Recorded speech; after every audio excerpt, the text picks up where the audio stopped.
Come in out of the cold. There is a place saved just for you here by the hearth. The fire is crackling softly, feeding on the dry oak logs, casting long, dancing shadows against the walls.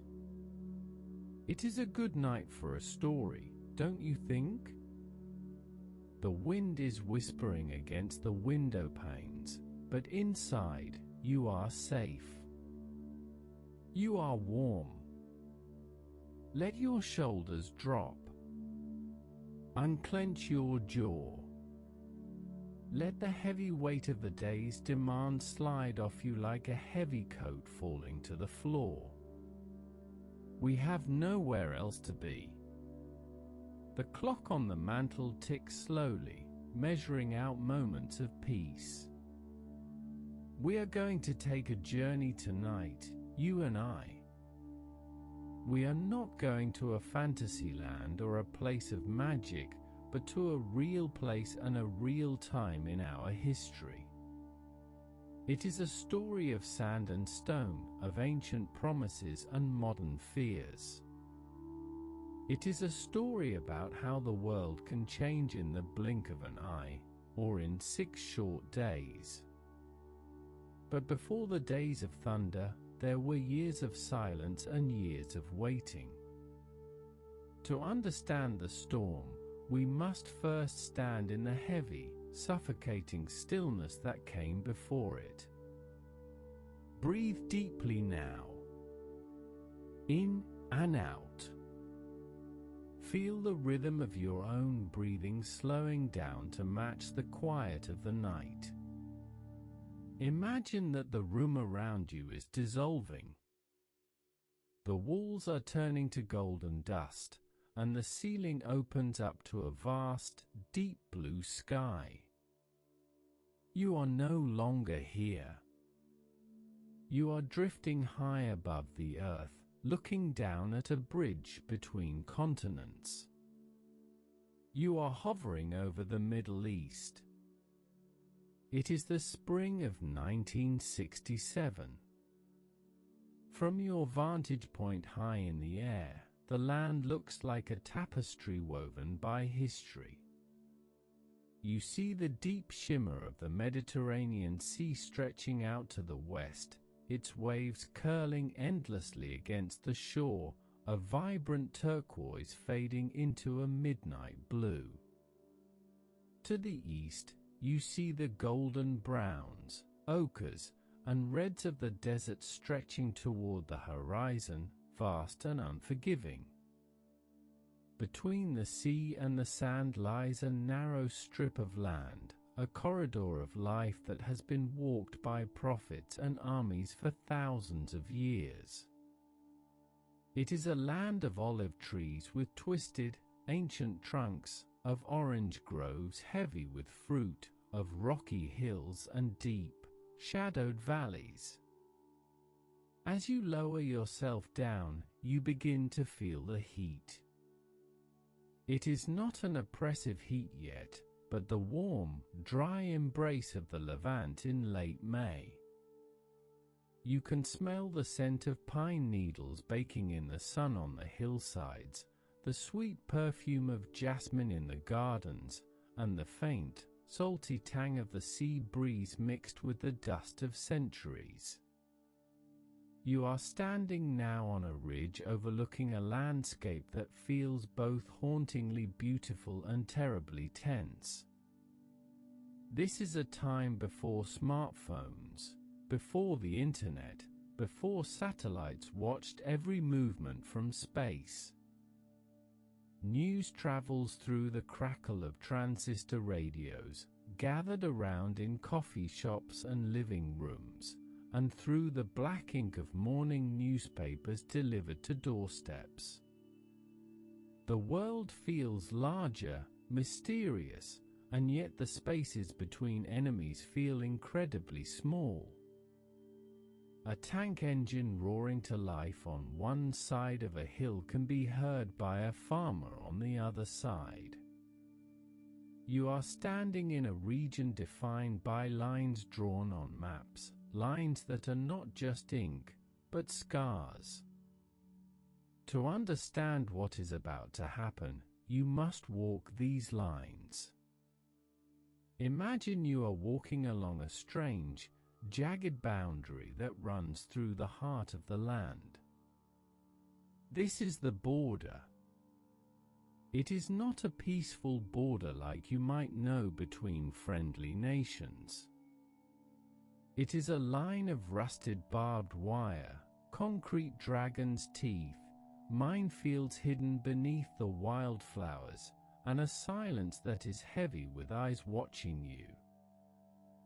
On one side of this line is a small country, a young nation that is not yet 20 years old. It is a country of immigrants, a patchwork of people who have come from the ashes of Europe's darkest fires and the ancient Jewish quarters of Arab capitals to build something new. They speak Hebrew, an ancient language revived for modern times, sounding harsh and guttural yet poetic. They are farmers and soldiers, shopkeepers and scientists, Holocaust survivors with tattoos on their arms and young Sabras born under the sun. They live with a deep-seated anxiety, a claustrophobic feeling that their existence is fragile, that the sea behind them is their only exit, and that one mistake could mean the end of their story. On the other three sides of this line are the neighbors, nations rich in history and pride. To the south lies Egypt, a vast, ancient land of pyramids and the Nile. It is the powerhouse of the Arab world, led by a charismatic colonel who has become a president, a man who dreams of uniting all the people of the region into one great pan-Arab nation. His voice booms over the radio waves, stirring the hearts of millions from the Atlantic Ocean to the Persian Gulf. He speaks of pride, of dignity, of throwing off the shackles of colonialism, and of correcting what he sees as a great historical wrong, the existence of the small state in their midst. To the east is the Hashemite kingdom of Jordan, a land of mountains and desert valleys ruled by a short, chain-smoking king who walks a tightrope. He is caught between the radical pressures of his neighbors, the Palestinian population within his own borders, and his secret desire for stability. And to the north is Syria, a land of high plateaus and political turbulence, where governments rise and fall like the tides, and where the rhetoric against the neighbor is the most fiery of all. You are walking now through the city of Jerusalem. But this is not the unified city of tourists and pilgrims you might know today. It is a divided city, wounded and split in two like a broken heart. It is May 1967. As you walk down the stone streets, you come to a dead end. A wall of concrete, sandbags, and barbed wire blocks your path. This is the urban line. You can see through the gaps. You see empty streets on the other side, weeds growing tall through the cracks in the pavement, a bicycle rusting against a wall where a child left it years ago. This is no man's land. Buildings near the wall are pockmarked with bullet holes, scars from a war fought 19 years ago. People walk quickly here. They do not linger near the edge. Mothers pull their children close, warning them about the snipers who sit in the high windows and church towers on the other side. There is a quiet sadness in the air. Families on one side cannot visit their relatives on the other. You see an old man placing his hand on the rough stone wall, closing his eyes, and remembering a home in the old city he can no longer reach, just a few hundred yards away. The air is thick with memory and longing. There is a silence here, but it is a heavy silence. It is the silence of a breath held too long. You can feel the eyes of soldiers watching from rooftops and bunkers on both sides. Young men in khaki uniforms, peering through binoculars, smoking cigarettes, waiting. They have been waiting for years.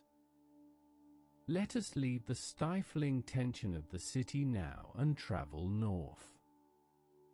You are moving effortlessly over the hills, the landscape changing from the golden stone of Jerusalem to the lush, rolling green of the Galilee. The air here is cooler, fresher, smelling of wet earth and growing crops. You see farmers in blue work clothes driving tractors in the fields, the soil dark and rich upturned behind them. But look up. Looming over these peaceful fields is a massive, dark plateau rising like a fortress wall against the sky. These are the Golan Heights. It is a geological giant looking down on the valley. From up there, the soldiers of the northern neighbor look down. You can feel the vulnerability of the farmers below. They plow their fields with one eye on the furrow and one eye on the mountain. They live in the shadow of the gun. For years there has been trouble here. It is a war of attrition. You watch as a tractor moves too close to the line. Suddenly, there is a puff of smoke from the black basalt cliffs above, followed by the sharp, terrifying crack of artillery. The earth explodes near the tractor, sending a geyser of dirt into the air. The farmer jumps down and runs for the concrete shelter nearby. Children in the kibbutz nursery sleep in underground bunkers every night. This is the rhythm of life here. A rhythm of planting and shelling. It is a low-level conflict, a simmering pot that never quite boils over but never cools down. The tension is about more than just land. It is about water. You can hear the sound of the Jordan River flowing south.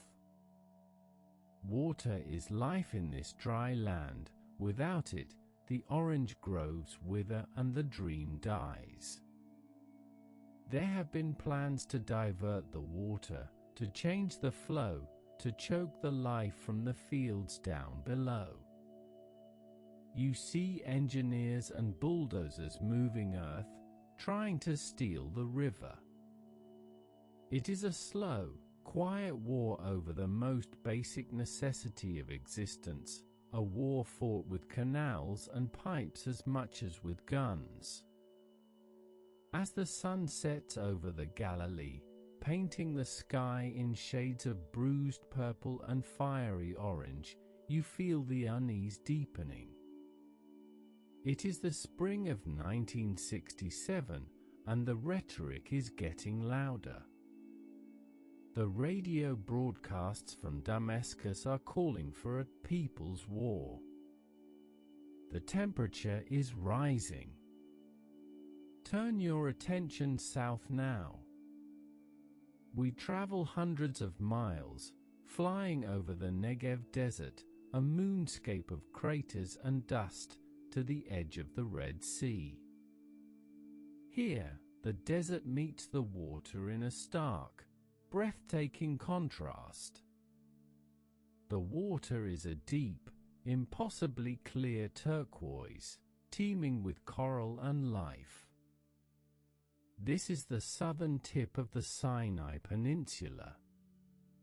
You are standing on the cliffs of Sharm el-Sheikh. Below you is a narrow strait, a small passage of water between the land and the island of Tiran. It is the throat of the sea. Through this narrow gap, ships must pass to reach the southern port of Eilat, the small country's back door to the world. It is their lifeline to the east, their connection to oil from Iran and trade with Africa. For 10 years, since the last war in 1956, this passage has been open. It has been kept free by the presence of international peacekeepers. You see them down there, soldiers in blue helmets, driving white jeeps, watching the waves. They are the United Nations Emergency Force. They are the guarantee of calm. They are the human tripwire, the buffer between the great army of Egypt and the small nation. As long as they are there, the ships can sail and the oil can flow. But the wind is changing. The sand is shifting. It is mid-May. The date is May 14th, 1967. You are back in the cities now, walking the streets of Cairo and Tel Aviv and Amman. It is Independence Day in the small country, but the mood is not festive. There is a rumor spreading. It travels like a virus, invisible and fast. The rumor comes from a great power far to the north, a cold country of snow and iron, the Soviet Union. They send a secret message to the leader of Egypt. They tell him that the small country is massing troops on the northern border, that they are preparing a massive invasion of his ally, Syria. You are standing in the office of the Egyptian leader when he receives this message. You watch his face. You can feel the weight of expectation on his shoulders. He wants to be the Saladin of the modern age. He has been criticized for hiding behind the UN skirts. He cannot look weak. He cannot stand by while his ally is threatened. But here is the tragic truth that you can see from your vantage point in history. You look at the northern border. You fly over the fields of the Galilee again. There are no massed troops. There are no tank divisions hidden in the orange groves. There is no invasion force gathering. The rumor is false. It is a lie, a phantom manufactured in the cold halls of intelligence agencies to stir the pot, to create a crisis that might benefit the superpowers. But in a world without satellites that can instantly verify truth, the lie becomes reality. The phantom becomes flesh. Events begin to move with the slow, unstoppable momentum of a landslide. Once the first stone falls, the whole mountain begins to slide. You are watching a parade in Cairo. It is May 15th. The streets are filled with cheering crowds, a sea of faces. You hear the rhythmic stomp of boots and the roar of engines. Tanks are rolling through the streets, their treads chewing up the asphalt. But they are not going back to the barracks. They are heading east. They are crossing the bridges over the Nile, heading into the vast emptiness of the Sinai Desert. You follow them. You drift over the sands, watching the long columns of dust rising into the air like smoke signals. Hundreds of tanks, thousands of soldiers, artillery pieces, supply trucks. They are moving toward the border of the small country. The buffer zone is disappearing. The magnificent emptiness of the desert is filling with steel. Then comes the moment that makes the world hold its breath. It is May 16th. You are watching the blue-helmeted peacekeepers. A letter is delivered to their commander. The demand is simple: leave. The Egyptian leader orders the UN to step aside. You might expect them to argue, to stand their ground, to say that they represent the will of the world. But you watch with sinking heart as the international organization agrees almost immediately. The orders come down from New York. Pack up. Leave. You stand on the border in the Sinai and watch the blue flags coming down.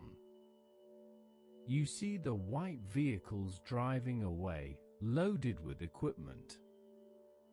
The soldiers look back, knowing what they are leaving behind. The dust settles, and suddenly, there is nothing between the two armies.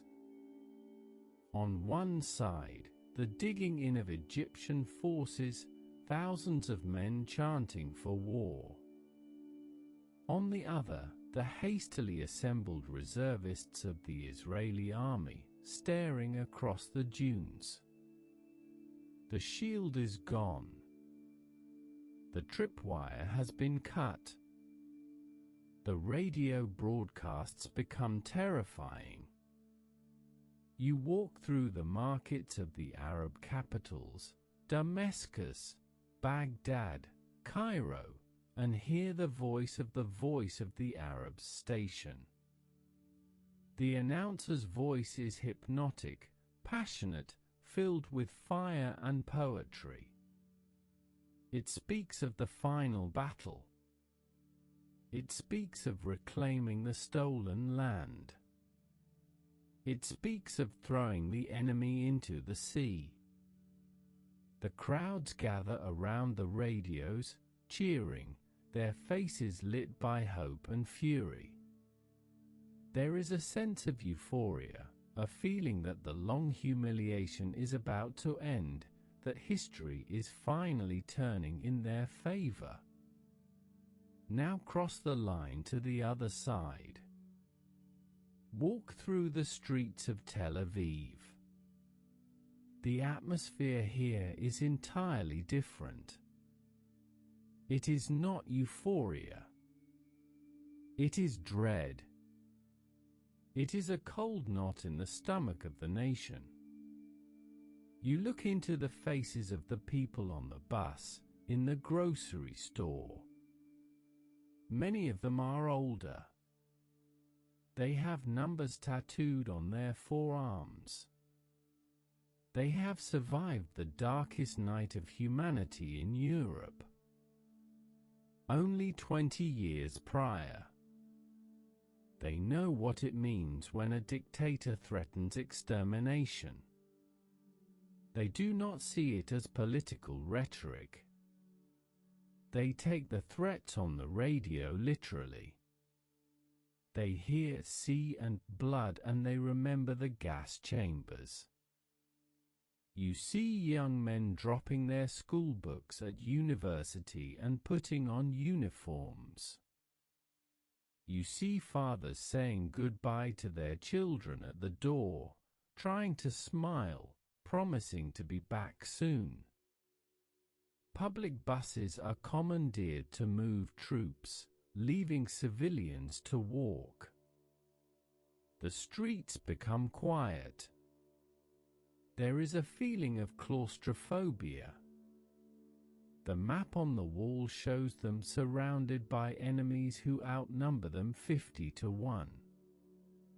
The sea is at their back, and the armies are gathering on every border. Then comes the stranglehold. The hand closes around the throat. It is May 22nd. You are back at the Straits of Tiran, that beautiful, narrow passage of water. The Egyptian leader makes an announcement that shakes the world. The straits are closed. No ship flying the flag of the small country may pass. No strategic material like oil may be delivered. You can feel the impact of this decision like a physical blow. It is an act of war by international law. It is a blockade. The lights are dimming. 90% of the country's oil comes through this passage. The economy begins to stutter. Ships turn back. The port of Eilat goes silent. The world watches. You are in the diplomatic salons of Washington and London and Paris. You see the foreign minister of the small country, a man in a sharp suit with a British accent, flying from capital to capital. He is begging for help. He reminds them of the promises they made 10 years ago. They promised that if the straits were closed, they would act. They would send an armada. They would break the blockade. The straits will remain open, they had said. But now, as you listen to their hushed conversations, you hear hesitation. You hear the shuffling of papers. The American president is bogged down in a war in Vietnam. He doesn't want another front.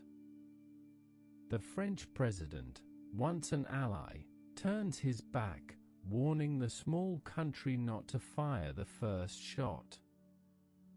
They offer sympathy, they offer committees, they offer words.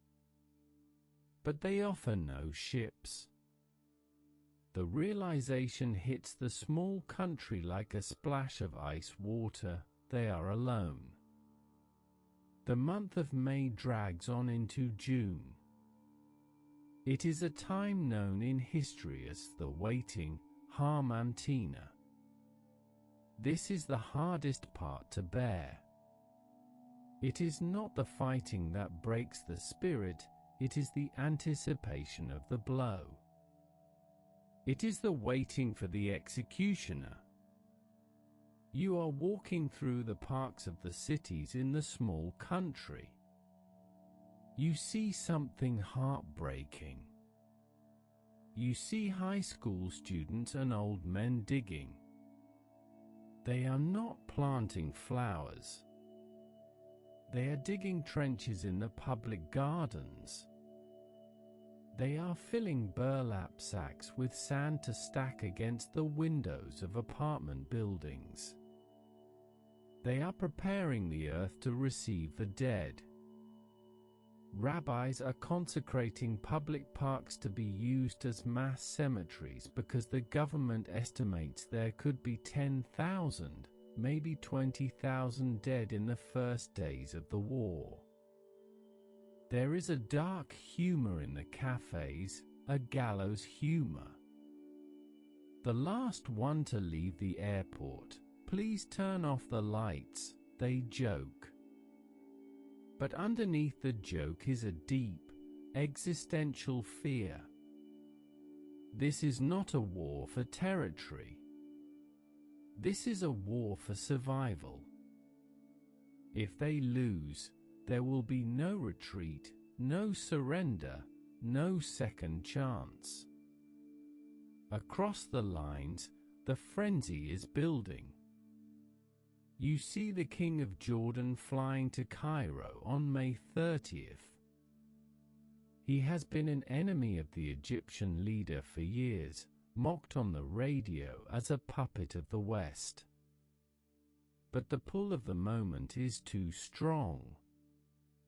The tide of Pan-Arabism is irresistible. You watch them embrace on the tarmac. You watch them sign a defense pact. The Jordanian army is placed under the command of an Egyptian general. Now look at the map again. It is a nightmare for a military planner. The small country is shaped like a waist, narrow in the middle. From the Jordanian border to the sea, near the city of Netanya, it is less than 10 miles wide. A tank commander could drive across it in 20 minutes, cutting the country in half, severing the north from the south. You can feel the noose tightening. The armies of Iraq are moving west to join the fight. The forces of Saudi Arabia are mobilizing. The forces of Syria are ready on the heights. The massive Egyptian army is poised in the south. The ring is complete. The government of the small country is paralyzed. You are in the cabinet room in Jerusalem. The room is filled with heavy cigarette smoke and the smell of stale coffee and sweat. The Prime Minister is a man of compromise, a gentleman, a man of peace. He stutters when he speaks to the nation on the radio, his voice trembling with exhaustion. He wants to give diplomacy one more chance. He sends envoys to the capitals of the world, begging for intervention. He does not want to lead his people into a war they might lose. But the generals are restless. You see them standing in the corners of the room, arms crossed, uniforms dusty. They know the math of war. They know that they cannot win a long war. They cannot keep their entire male population in the army reserves forever. The factories are empty, the buses are not running, the harvest is rotting in the fields. The economy is collapsing. And they know that if the enemy strikes first, with their overwhelming numbers of planes and tanks, it will be all over. They are pleading for action. They are slamming their fists on the table.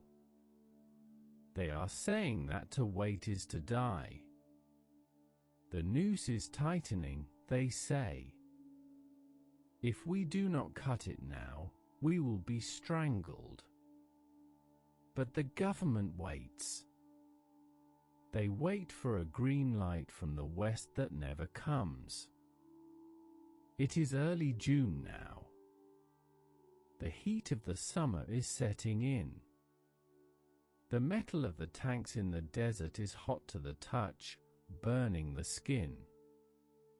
The soldiers in the foxholes are covered in dust, their lips cracked, flies buzzing around them.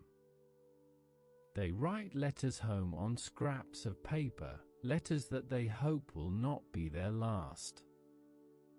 They listen to the radio, hearing the threats of destruction, and they look at the pictures of their girlfriends and children. In the cities, the headlights of cars are painted over with blue paint to dim them, a blackout to hide from night bombers. The country is holding its breath. It is a silence so profound that you can hear the heartbeat of a nation. It is the silence of a people who feel the world has abandoned them. On the other side, the confidence is absolute. The generals in Cairo are telling their leader that they are ready, that it will be a cakewalk. They are drinking tea and looking at maps, laughing. They believe their own propaganda. They believe the enemy is weak, divided, and frightened. And they are right about the fear. But they are wrong about the weakness. You are witnessing a unique moment in history. It is the moment when fear transforms into resolve. The people of the small country realize that no one is coming to save them. There will be no British fleet on the horizon. There will be no American Marines landing on the beaches. They are alone. And in that realization, something shifts. You can feel it in the air like a drop in barometric pressure. The anxiety doesn't disappear, but it hardens. It turns into a cold, steel clarity. It crystallizes into a single thought: if we must fight, we will fight with everything we have. We will fight like people who have nowhere else to go. Because they don't. A new defense minister is appointed, a famous general with an eye patch, a symbol of daring and offense. His presence calms the public. The cabinet finally votes. The decision is made. It is the night of June 4th. The sky is filled with stars, indifferent to the troubles of men. The desert is cooling down. You are standing on the tarmac of an airbase. It is quiet. The pilots are sleeping for a few hours, or playing chess in the ready room, trying to keep their hands from shaking. But outside, the ground crews are working. You watch them moving like shadows in the dark. They are arming the planes. But they are not arming them for defense. They are loading heavy bombs, runway-busting munitions. They are preparing for a strike that has never been attempted before. The plan is audacious. It is a gamble of the highest order. It relies on precise timing, total secrecy, and absolute skill. They will send almost every plane they have. They will leave the skies over their own homes undefended. If they fail, the country will be defenseless. The sky will belong to the enemy, and the end will come quickly. But if it works, you float upwards again, looking down at the sleeping Middle East. You see the campfires of the Egyptian army in the Sinai, vast and numerous, confident in their numbers. You see the lights of Tel Aviv dimmed and anxious. You see the dark mass of the Syrian heights. The world is asleep, believing that the crisis will drag on for weeks. The journalists are drinking in the bars of the hotels, expecting another day of diplomacy. The spies are sending cables saying that nothing is imminent.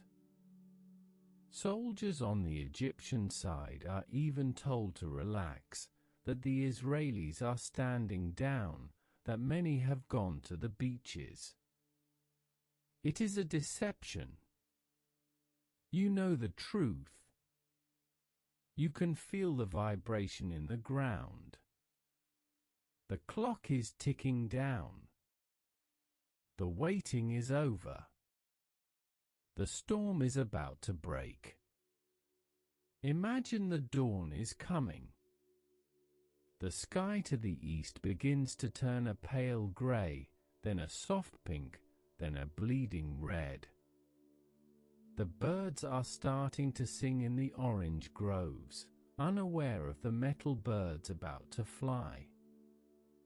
It looks like the beginning of just another hot summer day. But at 7:10 a.m. on June 5, 1967, the command is given. Red sheet.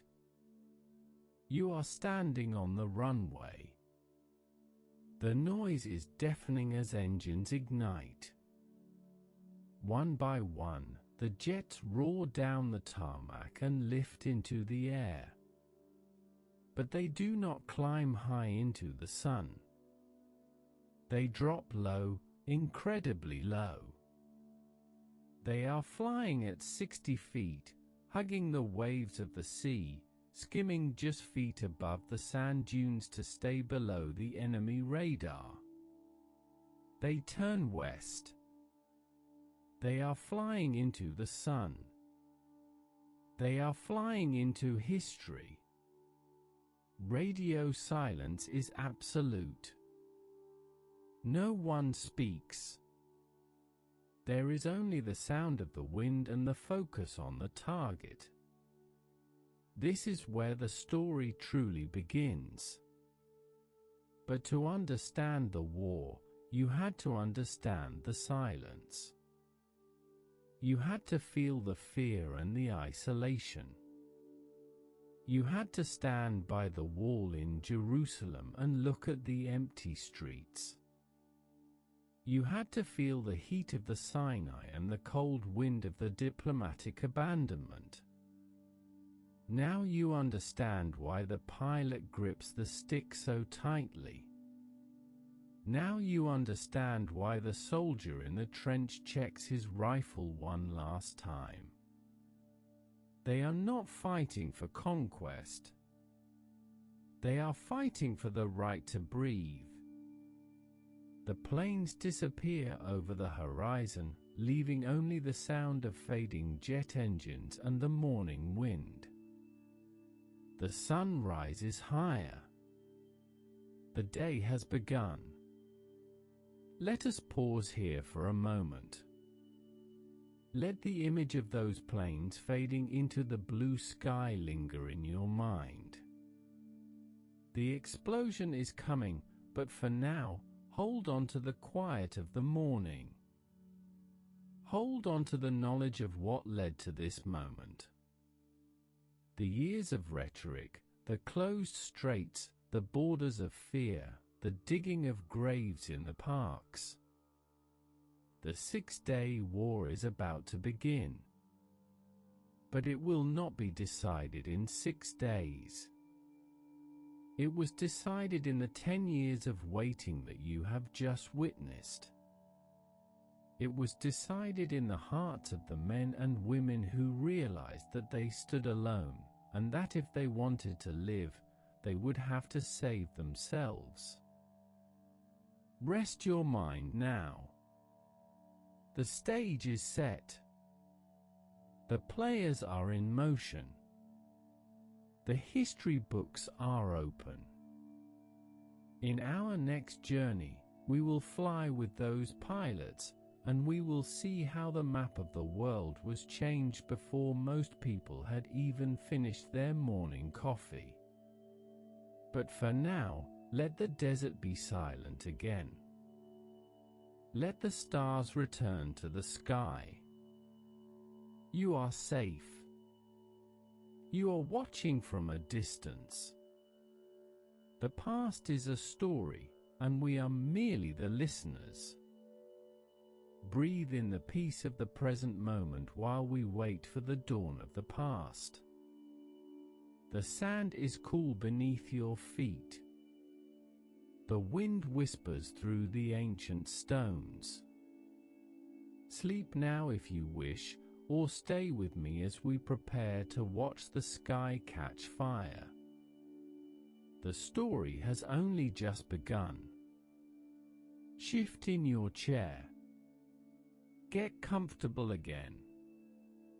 The fire has burned down to glowing red embers, casting a softer, warmer light across the room. The shadows are longer now, stillness has settled over the house, and the world outside feels very far away. We are safe here, anchored in the present, but our minds are drifting back to that morning in June. Do you remember where we left off? We were standing on the runway as the sun began to peek over the horizon.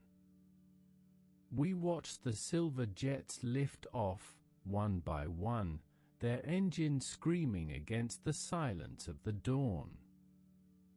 We watched them turn west, not climbing into the sky, but dropping low, skimming the waves of the Mediterranean. Now, close your eyes. Let your imagination carry you out over the water. You are no longer on the ground. You are flying with them. Imagine you are sitting in the cockpit of a Mirage fighter jet. The space is cramped, smelling of jet fuel, sweat, and old leather. The vibration of the engine hums through your bones. You look out the canopy and see the sea rushing by, a blur of blue and white, impossibly close. You are flying so low, 60 feet, maybe less, that the salt spray almost licks the belly of the plane. You are under the radar screen. To the Egyptian operators watching their glowing green scopes in the bunkers, the sky is empty. To them, it is just a quiet Monday morning. The radio in your helmet is silent. Absolute silence. No orders, no chatter, no checking in. Every pilot knows the plan by heart. They have practiced this for years. They have flown this route in their minds 1,000 times. They know exactly how many minutes to fly west, exactly when to turn south, exactly which landmark to look for in the desert sands. You are moving at hundreds of miles an hour, but time feels like it has stopped. You are suspended in a bubble of intense focus. You look to your left and right and see your wingmen, their faces hidden behind oxygen masks, their eyes fixed on the horizon. You are a spear thrown in silence, racing toward the heart of the enemy. It is 7:30 a.m. In Cairo, the city is waking up. The traffic is beginning to clog the bridges over the Nile. Generals are driving to their offices. At the air bases scattered across the desert and the delta, Cairo West, Beni Suef, Fayed, the pilots have just finished their morning patrols. They are walking into the mess halls. They are sitting down to breakfast. Coffee is being poured. Toast is being buttered. The planes are lined up neatly on the tarmac, wingtip to wingtip, shining in the morning sun. They are MiG-21s, heavy bombers, the pride of the Soviet arsenal. They are vulnerable, exposed, sleeping beasts. You are watching the clock on the instrument panel. The hands tick closer to the moment. 7:40 a.m. 7:43 a.m. Suddenly, the land appears beneath you. The blue of the sea gives way to the brown of the delta. You pull back on the stick. The G-force pushes you into your seat. The plane shoots upward, climbing rapidly from the deck to the attack altitude. And then, the silence is broken. Execute. You roll the plane over. Below you, the airbase is spread out like a map. You see the rows of enemy planes. You see the long black strip of the runway. You dive. This is not a chaotic brawl. This is surgery. The goal is not just to destroy planes, it is to kill the runways. If the concrete is broken, the planes cannot take off. They become nothing more than expensive metal statues trapped on the ground. You press the button. A special bomb falls from your wing. It is a dibber bomb, designed to penetrate deep into the concrete before exploding. You pull up, straining against gravity, and look back. First, there are puffs of smoke along the runway. Then, the earth heaves. Craters appear in the tarmac, deep and jagged. The artery is cut. No one is taking off from there today. Now you turn for the second pass. The flak is starting to come up, black puffs of smoke in the sky, but the surprise is total. You line up the crosshairs on the parked bombers. You squeeze the trigger.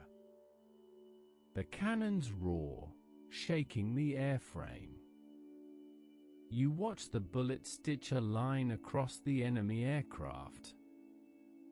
Fuel tanks ignite. Orange fireballs bloom on the ground, rolling upwards, consuming the MiGs.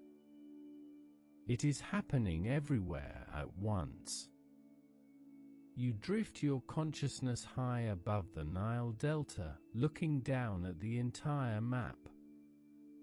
You see plumes of black smoke rising from 10, 11, 12 different air bases simultaneously. It is 7:45 a.m. Operation Focus is unleashing its fury. For the next 80 minutes, it is a relentless conveyor belt of destruction.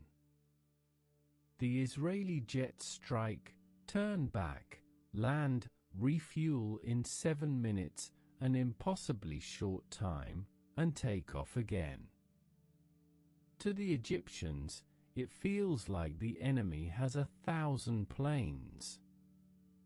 But it is the same 200 jets, returning again and again, like a hammer that never stops swinging. By 10 a.m., the war in the air is effectively over. The Egyptian Air Force, the most powerful in the region, ceases to exist. 300 aircraft are burning wrecks on the ground.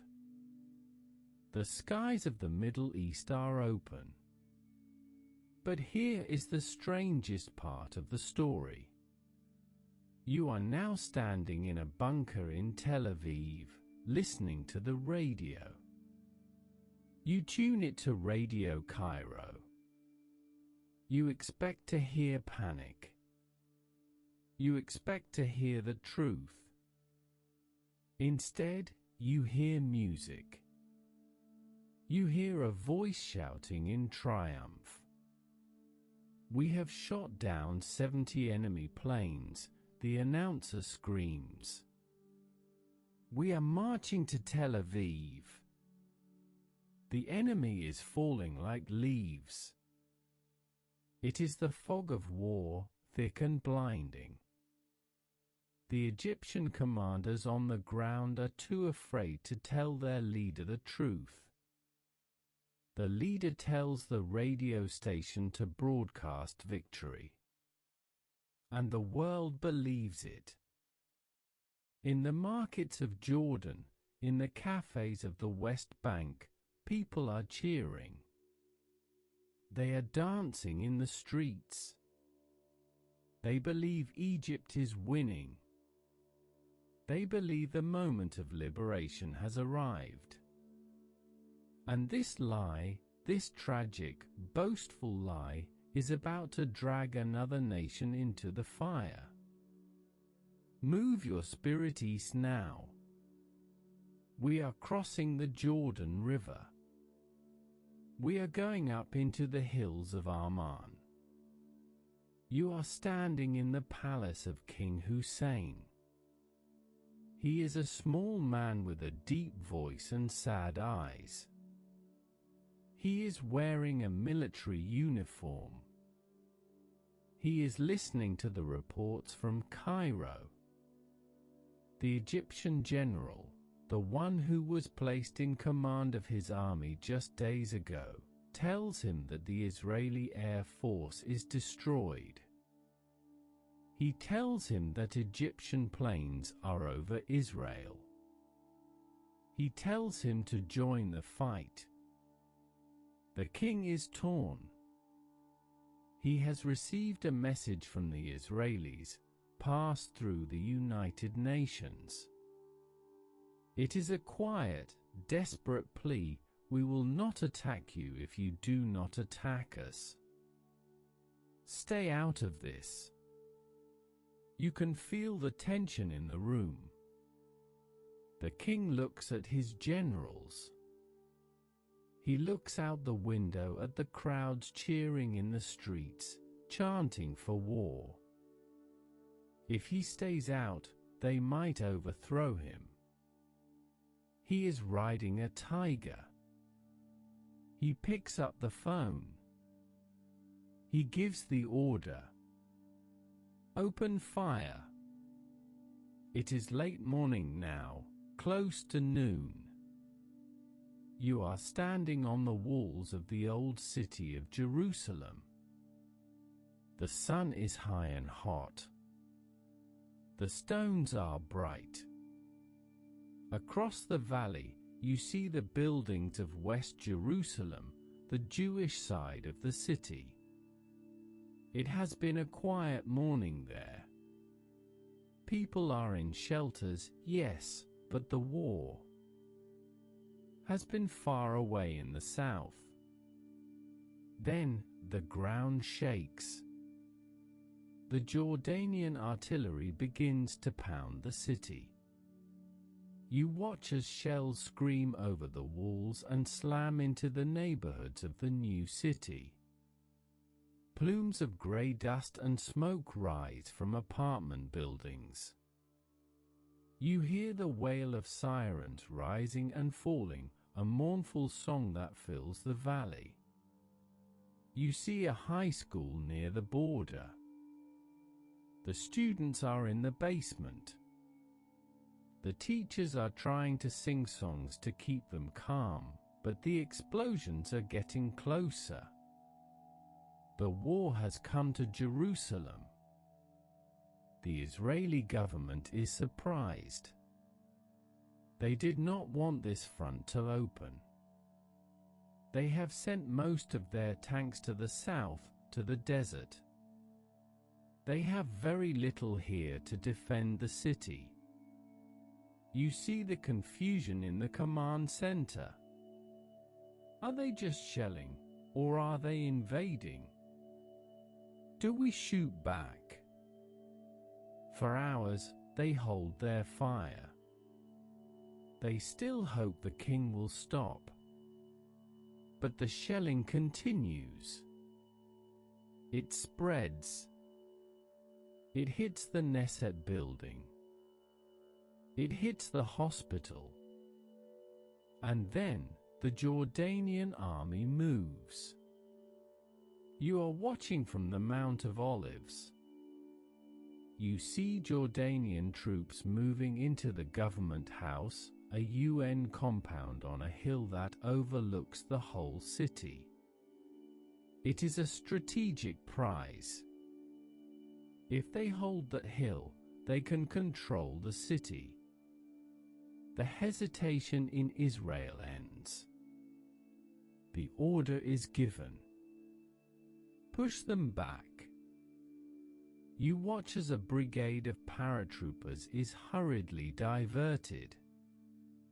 They were supposed to drop deep in the Sinai to fight the Egyptians. Now, they are getting on buses. They are driving up the winding road to Jerusalem. These are not old men or reservists. These are the elite. And they are coming to fight for their capital. But let us not forget the south. While Jerusalem begins to burn, the desert is fully awake. You are drifting south again, over the infinite sands of the Sinai. The air war is won, but the ground war is just beginning.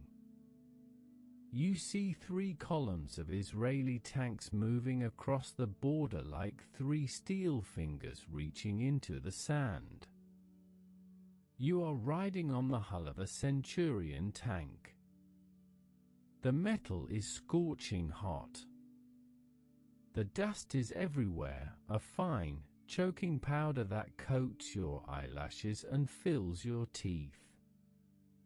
The noise is deafening, the roar of the diesel engine, the clanking of the tracks, the chatter of the radio. You are rolling toward a place called Rafah. It is a chaotic, fortified maze of trenches and minefields. The Egyptian army is waiting here.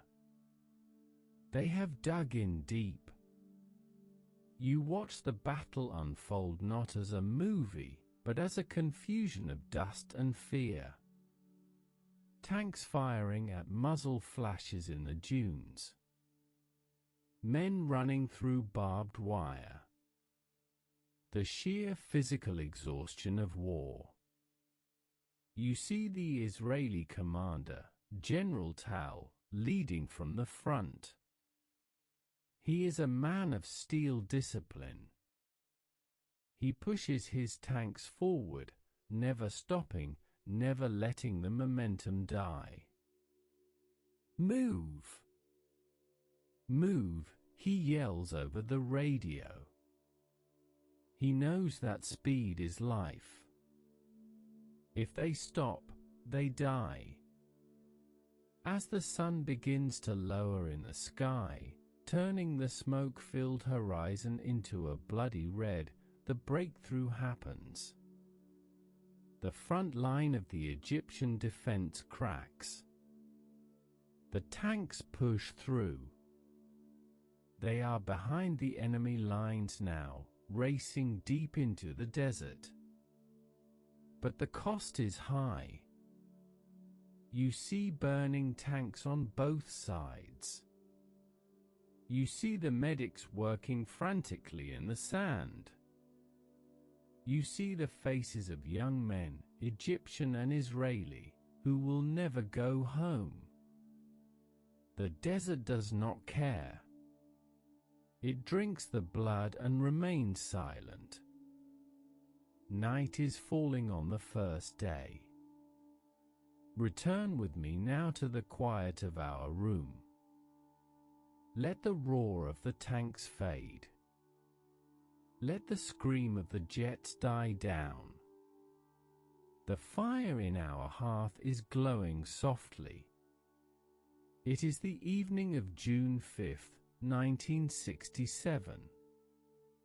The world has changed, though most people don't fully understand how yet. In Cairo, the crowds are still celebrating, fed on lies. They think they are winning. In Amman, The king is beginning to realize his mistake. He sees the Israeli planes returning from the south, rearmed and turning toward his radar stations. He knows the truth is coming for him. In Jerusalem, the city is dark, lit only by the flashes of artillery and the flares drifting down on small parachutes, casting eerie, dancing shadows on the ancient stones. The paratroopers are sharpening their knives. They are preparing to enter the maze of the city. And in the rest of the world, people are glued to their televisions and radios, trying to make sense of the fragmented news. You and I, we know what the night holds. We know that the waiting is over and the storm is raging. The first day was the day of the Air Force. The second day will be the day of the city. Take a deep breath. Let the tension of the battlefield leave your muscles. You are safe here. The history has already been written. The ink is dry. But as we sit here, you can almost feel the vibration of that night. You can feel the fear and the adrenaline. The soldiers are trying to sleep in their foxholes, under the vast canopy of desert stars. The pilots are walking slowly back to their barracks, their legs shaking from exhaustion. Mothers are sitting by the radio, praying. The first day is done. The clock strikes midnight. The war is 24 hours old. Let us rest here for a while. We will not rush into the darkness of the trenches just yet. Watch the embers glow. Listen to the wind outside. When you are ready, we will walk into the second day. But for now, let the silence return.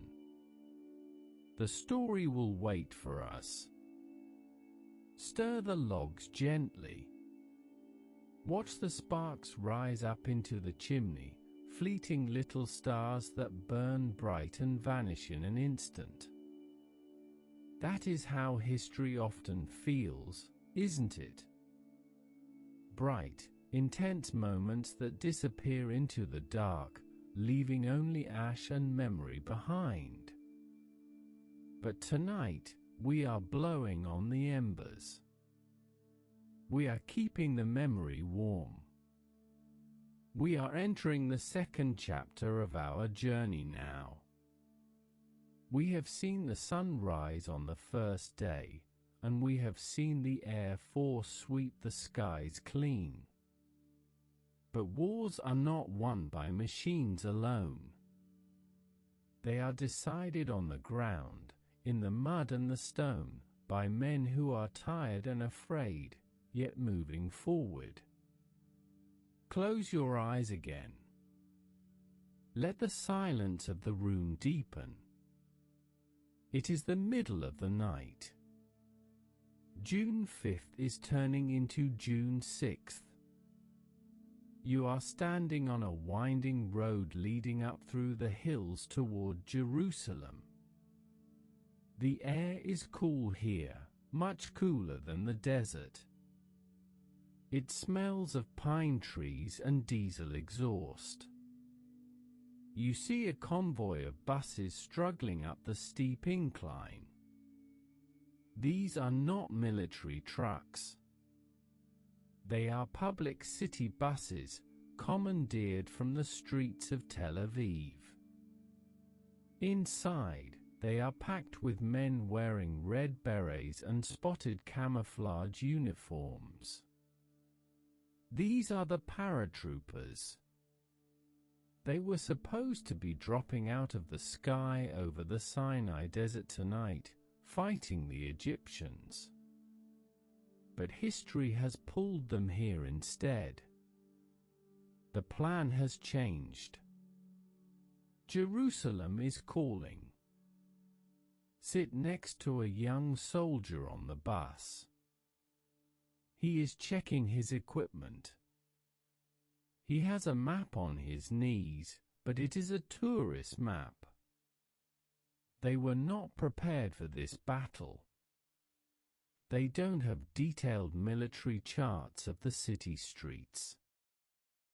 They are going in blind, guided by memory and instinct.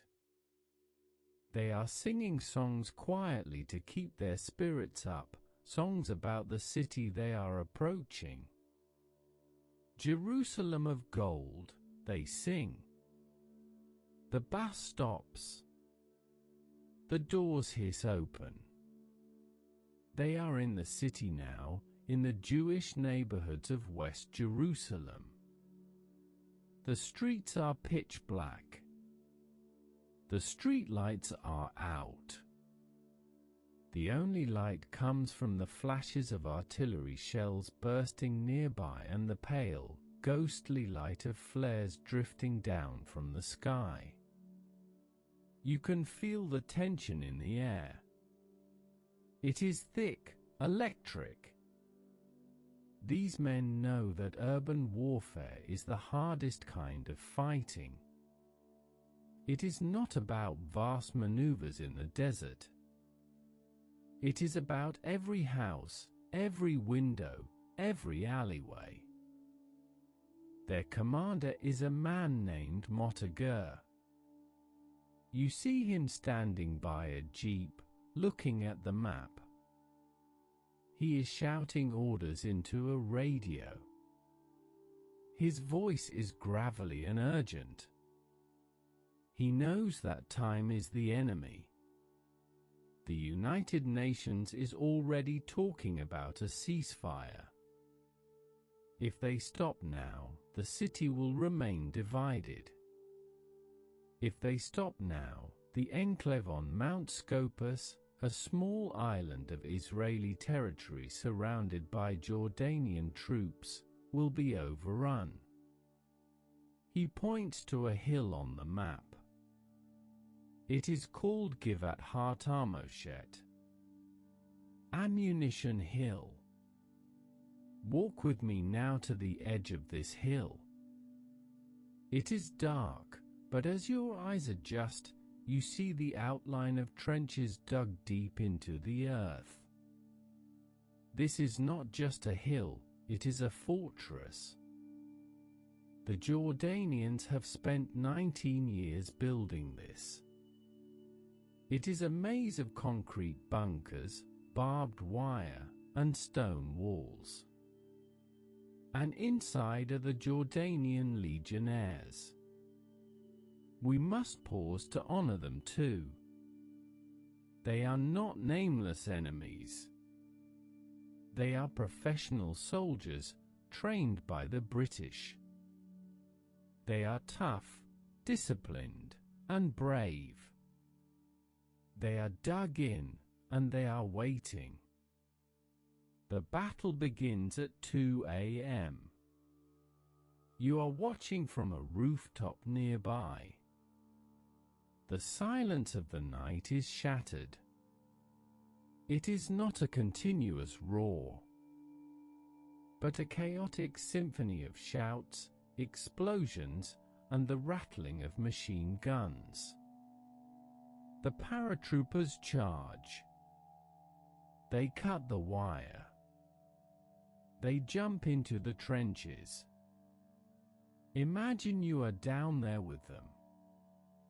The trench is narrow, barely wide enough for 2 men to pass.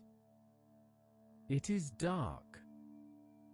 You cannot see the enemy until you are face to face. It is a battle of shadows. It is intimate and terrifying. The fighting is brutal. It is hand to hand. It is grenade against grenade. The officers lead from the front. "Follow me" is the only command that matters. You see men falling, but others stepping over them, pressing forward, fueled by a desperate adrenaline. For 4 hours, the battle rages on this small hill. It feels like an eternity. To the men inside the maze, the rest of the world has ceased to exist. There is only the next corner, the next bunker, the next flash of fire. As you watch, you realize something profound. There is no hatred here, only duty. The Jordanian soldiers fight until they have no bullets left. They do not surrender easily. They fight with the dignity of men defending their post. And the paratroopers fight with the ferocity of men defending their home. Slowly, the sky begins to lighten. The grey dawn of June 6th creeps over the mountains of Moab in the east. The fighting dies down. The silence returns, but it is a different kind of silence now. It is the silence of exhaustion. Walk across the hill now. The smoke is drifting low over the ground. You see the tired faces of the survivors. They are blackened with soot, their eyes wide and hollow. They are sitting on the stone walls, lighting cigarettes with shaking hands. They look at the bodies of their friends, and they look at the bodies of the Jordanians. There is a strange, tragic brotherhood in death. They have paid a terrible price for this hill. 36 paratroopers have fallen here. 71 Jordanians. But the road is open. The fortress has fallen. Look towards the east. The sun is rising, casting a golden light on the domes and spires of the old city. It is right there. You can almost touch it. The ancient walls are glowing. The paratroopers are gathering at the Rockefeller Museum, just outside the walls.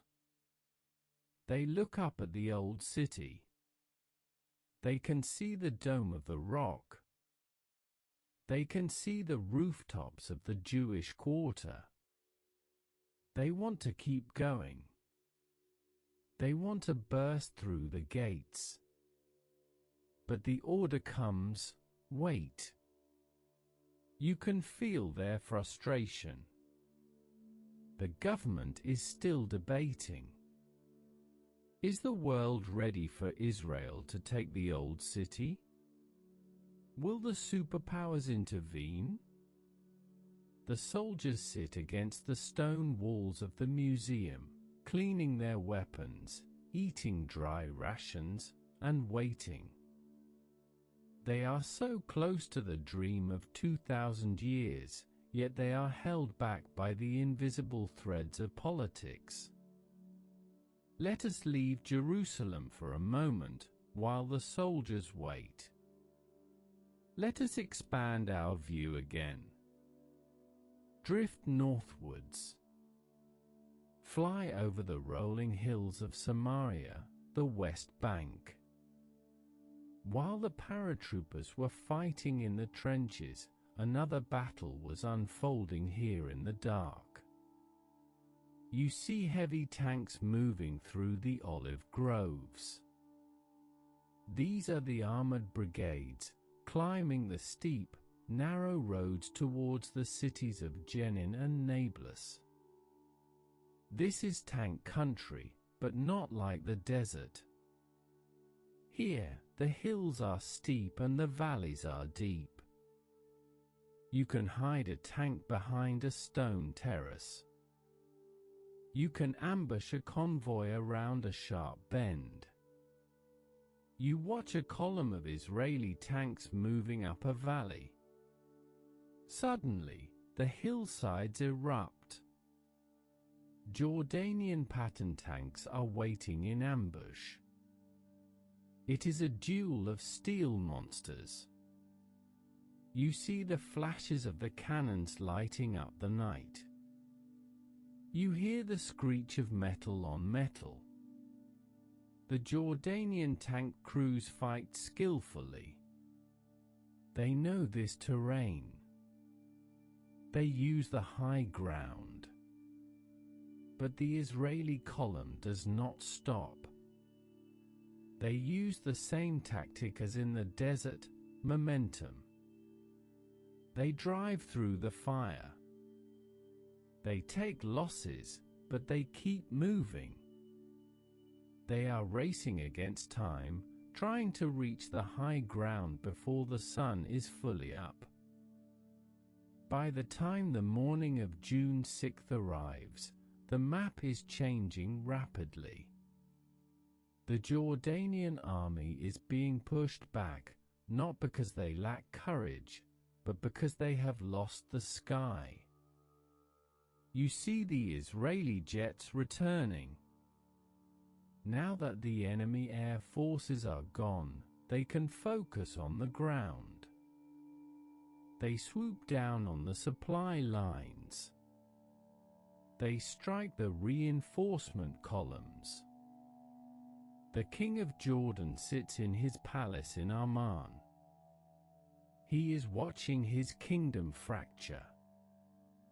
He is on the radio with the Egyptian leader. The Egyptian leader is still lying. He is telling the king that he is winning, that he should hold on. "We are bombing Tel Aviv," he says. But the king looks at his radar. He sees only Israeli planes. He begins to realize the magnitude of the tragedy. He has bet his kingdom on a lie. Return to Jerusalem now. It is mid-morning on June 6th. The city is fully awake, but it is a city at war. The civilians in West Jerusalem are coming out of the shelters for a brief moment to breathe fresh air. They hear the news on the radio, "Ammunition Hill is in our hands." They breathe a sigh of relief. The immediate threat to their neighborhoods is receding. The shelling has stopped. But the eyes of the nation are fixed on those stone walls. You are standing with Motagur again. He is looking at the old city walls through his binoculars. He sees the Jordanian soldiers on the ramparts. He knows that every hour they wait gives the enemy time to regroup, to mine the gates, to set traps. He calls headquarters. "We must go in," he says. "We cannot wait." But the answer is still wait. This second day of the war is a day of strange contrasts. In the south, in the Sinai, it is a day of movement, tanks racing across the sand, surrounding Egyptian divisions. In the north, it is a day of heavy shelling. But here in the center, at the heart of the world, it is a day of holding breath. It is a day of looking at a gate you are forbidden to open. Let the sun climb higher in the sky. The heat of the day returns. The stones of Jerusalem radiate warmth. The smell of cordite and pine resin hangs in the valleys. You walk among the paratroopers. They are writing postcards home. I am safe, they write. I am near the old city. It is beautiful. They do not write about the trenches. They do not write about the fear. They protect their families with silence. The second day is winding down. The shadows are lengthening again. The war is no longer a question of survival for the small state. That question was answered yesterday with the airstrikes. Now, the war is about something else. It is about geography. It is about history. It is about drawing new lines on the map that will define the future for generations. You can feel the weight of it. You can feel the ghosts of history gathering on the hills: Romans, Crusaders, Ottomans, British. They have all fought for this city. And now, it is happening again. The sun sets on June 6th. The city plunges back into darkness. But tonight, the darkness is different. The circle is closing. The Jordanian army is retreating from the West Bank. The old city is surrounded. The paratroopers check their weapons again. They sense that tomorrow will be the day. Tomorrow, the waiting will end. Come back to the fire now. The log has burned through and collapsed with a soft sigh. The sparks fly up one last time. We have walked through the valley of the shadow tonight. We have seen the courage of men in the trenches of Ammunition Hill. We have seen the confusion of kings and the determination of soldiers. Let the heaviness of the battle fade from your mind. Replace the sound of gunfire with the sound of the wind outside. You are safe. The past cannot hurt you, it can only teach you. Rest your eyes. The night is deep and peaceful here. We have survived the second day. Tomorrow, in our story, we will walk through the Lion's Gate. Tomorrow, we will touch the stones. But for now, sleep. The city waits. The story waits. And you are safe. The embers in the fireplace are glowing a deep, rich red now, pulsing gently like a dying star. The room has grown quieter, if that is even possible. We have traveled a long way together tonight, you and I. We have walked the sands of the Sinai and touched the ancient stones of Jerusalem. We have seen the swift victory and the deep, spiritual release of a people returning home. But the story is not finished. There is one corner of the map that is still dark. There is one chapter that remains unwritten, and it is perhaps the most terrifying of them all. Rest your head back. Let the tension of the city walls fade from your mind. We are moving north now. We are leaving the golden stones and the desert sands. We're going to a land of green valleys, black rocks, and fire. It is Thursday, June 8th, 1967. The fourth day of the war. In the south, the guns are silent. The soldiers are sitting on the banks of the Suez Canal, washing the dust of battle from their faces in the cool water. In the center, the paratroopers are wandering the narrow alleys of the old city like tourists in uniform, unable to believe that the war is over for them. But in the north, in the Galilee, the war is not over. In fact, it has hardly begun. Come with me to a kibbutz in the Hula Valley. It is a beautiful place, a patchwork of cotton fields, apple orchards, and fish ponds. It looks like a Garden of Eden. But look up. Looming over this garden, rising like a dark wall against the eastern sky, is the Golan Heights. It is a geological fortress.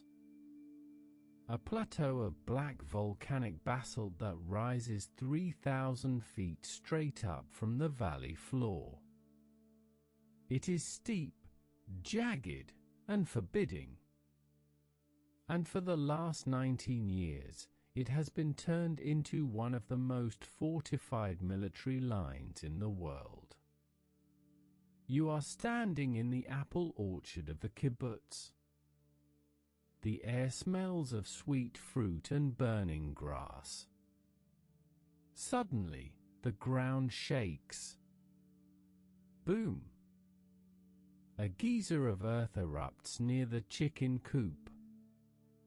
Boom! Another shell lands in the cotton field. The Syrian army is up there, looking down. They have deep concrete bunkers, miles of trenches, and hundreds of artillery pieces pointed directly at the farmers below. For 4 days, while the rest of the country has been winning, the people here have been living underground.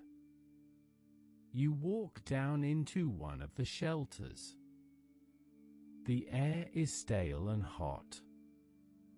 Children are sleeping on triple-tiered bunks. They have not seen the sun since Monday. The mothers are exhausted, their faces grey with worry. They listen to the radio. They hear about the victories in Sinai and Jerusalem. They hear the generals celebrating.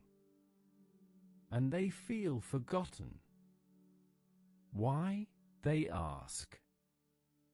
Why is the army not coming for us? Are we to be the sacrifice? This Thursday is a day of agonizing politics. You are a fly on the wall in the command center in Tel Aviv. The room is thick with cigar smoke and indecision. The defense minister, the famous general with the eye patch, is pacing the floor. He is a brave man, but he is also a student of history. He knows that the Golan is a trap. To climb that mountain is suicide. More than that, he fears the giant. He fears the Soviet Union. The Soviets are the patrons of Syria. If Israel attacks the Golan, the Russian bear might growl. It might send troops. It might start World War III. We cannot fight the whole world, the defense minister says. We have Jerusalem. We have the Sinai. It is enough. So the order remains, do not attack. But the pressure is building like steam in a boiler. A delegation of farmers from the north arrives at the government offices. These are tough men, men with calloused hands and sun-weathered faces. They slam their fists on the Prime Minister's desk. "You have saved the bed," one of them says, his voice shaking with rage, "but you are letting the enemy kill the child sleeping in it.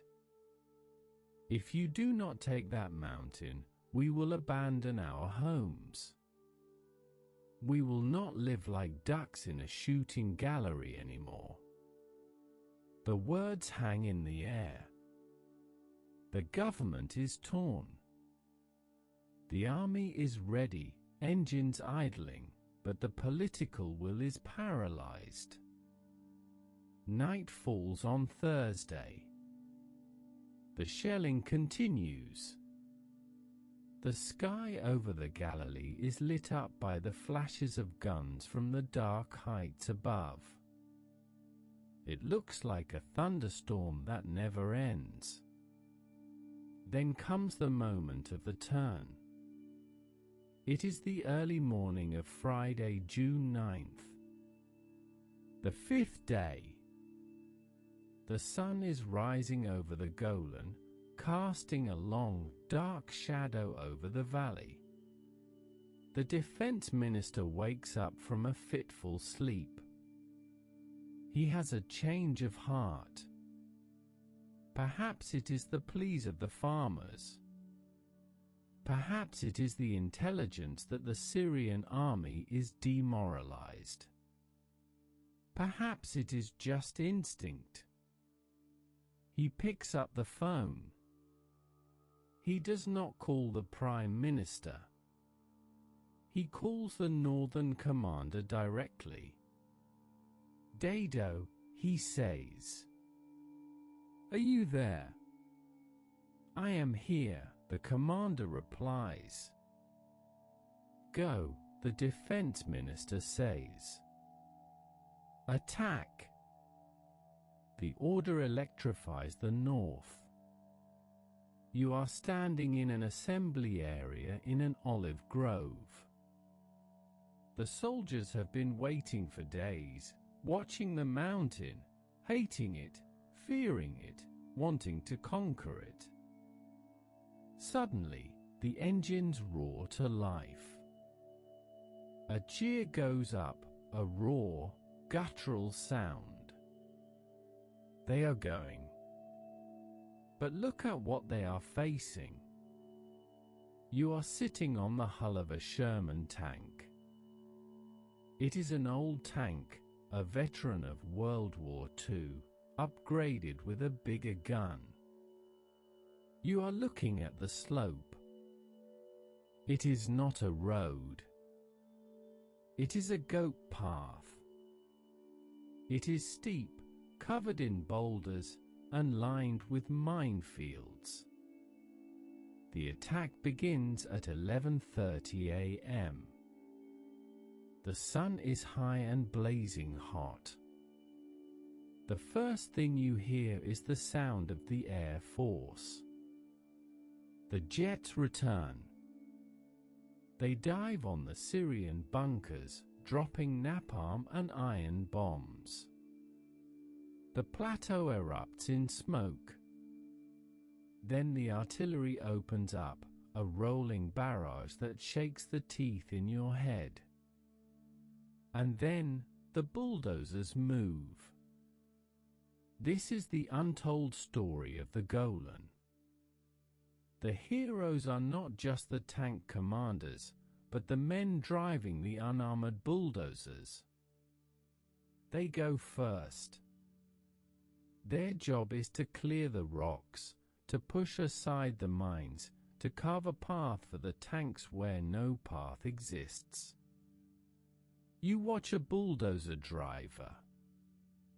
He is exposed, sitting high up in the cab. Bullets ping off the metal blade. He does not stop. He pushes a massive basalt boulder out of the way.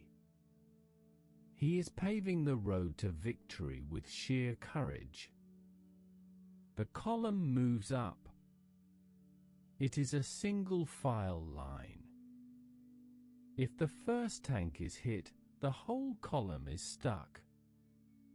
You are grinding up the slope of the Golan. The heat is suffocating. The engine of the tank in front of you is spewing black exhaust. The tracks slip on the loose stones. And all the while, fire is raining down. The Syrians are firing from entrenched positions. They have the high ground. They can look right down into the open turrets of the Israeli tanks. You reach a place called Tel Faha. It is a small hill on the slope, covered in trenches and bunkers. It guards the road. It must be taken. The battle here becomes chaotic. The plan falls apart. The tanks get stuck. The half-tracks are hit. The soldiers have to dismount. They have to run up the hill, into the thorns, into the fire. Imagine you are running with them. The dry grass catches fire from the explosions. You are running through smoke and flames. You cannot see the enemy, you can only see the muzzle flashes from the bunkers. It becomes a battle of individuals. Officers are killed, so sergeants take command. Sergeants are killed, so privates take command. A young soldier, just 19 years old, runs forward and lies on the barbed wire so his friends can use his back as a bridge to cross. It is brutal, close quarters fighting. It is grenades and bayonets in the trenches. It is the kind of fighting that belongs to a different century. But slowly, inch by painful inch, they climb. They silence one bunker, then another. They reach the top. By late afternoon on Friday, the Israeli forces have broken through the crust. They are on the plateau. Stand up on the edge of the heights now. Look back down. The view is dizzying. You can see the whole Hula Valley spread out like a green map below you. You can see the kibbutzim, the small white houses, the fields. And you realize, whoever holds this mountain holds the lives of the people below in their hand. But the battle is not over. The Syrians have fallen back, but they are not defeated. They are retreating to the second line of defense. The sun begins to set on Friday night. The Sabbath is coming. In the Jewish tradition, the Sabbath is a time of peace, a time to stop all work.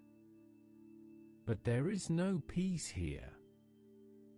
The engines are still running. The wounded are being evacuated down the steep paths in the dark. The soldiers are exhausted. They have been fighting or waiting for 5 days. Their eyes are red. Their uniforms are black with soot and sweat. They curl up on the hard, volcanic rock, next to their tanks, and try to snatch a few minutes of sleep. The night on the Golan is cold. The wind howls across the open plateau. It sounds like the ghosts of history crying out. You sit by a small campfire with a tank crew. They are heating up a tin of battle rations. They don't talk much. They look at the stars. They know that tomorrow is the final day. The United Nations is screaming for a ceasefire. The superpowers are on the hotline. The clock is ticking. They have to finish this before the world stops them. They have to reach the city of Quneitra, the headquarters of the Syrian army on the heights. One more day, the commander says quietly, stirring the fire. Just one more day. The fire in our room has burned low again. The shadows are long. We are almost at the end of our journey. We have climbed the mountain of fire. We have seen the price of safety. Take a moment to breathe. Let the smoke of the battlefield clear from your lungs. You are safe here. But remember the feeling of that Friday night. The feeling of being on the edge of a cliff, suspended between the war and the Sabbath, between the valley below and the unknown plateau ahead. The sixth day is dawning. The final act is about to begin. Rest now, for tomorrow we drive to the end of the line. The fire is very low now. The logs have turned to white ash, glowing only faintly at the center. The room is dim, filled with the comfortable heaviness of late night. We have reached the final hours of the conflict in our story. We have seen the dawn of the air strikes, the noon of the tank battles, and the night of the trenches. Now, we must witness the end. Take a breath. Let the cold mountain air of the imagination fill your lungs one last time. It is Saturday, June 10th, 1967. The sixth day. You are waking up on the Golan Heights. The sun rises over the volcanic rocks, warming the chill of the night.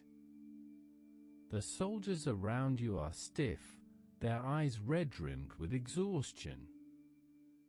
They have been fighting or moving for a week. You are rolling forward now, practically unopposed. You pass the fortifications that were supposed to be impregnable. They are empty ghosts. By the afternoon, you reach Quneitra. It is a ghost town. The wind whistles through the empty streets. A few hours ago, this was the nerve center of the Syrian front. Now, it is silent. The Israeli flag is raised over the headquarters. Stand there for a moment. Look east. In the distance, through the haze, you can see the outskirts of Damascus, barely 30 miles away. The road is open. There is nothing stopping the tanks from driving all the way to the enemy capital. But they stop. The order comes over the radio. Halt. Hold your positions. The goal was never conquest of the capital. The goal was safety. The goal was to push the guns back so the children in the valley could sleep. The sun begins to lower in the sky. It is 6:30 p.m. on June 10th. Suddenly, the artillery stops. The machine guns stop. The jets turn back towards their bases. The silence that descends is heavy and physical. It rings in your ears. After 132 hours of continuous noise, explosions, engines, shouting, sirens, the world is suddenly, shockingly quiet. You watch the soldiers. They don't cheer. They don't dance. They just sit down. They sit on the rocks, on the hoods of their jeeps, on the ground. They take off their helmets. They light cigarettes. They look at each other, counting the faces, realizing who is there and who is missing. The war is over. Drift up now, higher and higher, until you can see the whole map again. Look at what has changed in 6 days. On Monday morning, the small state was a narrow strip of land, surrounded and besieged, trembling in fear of annihilation.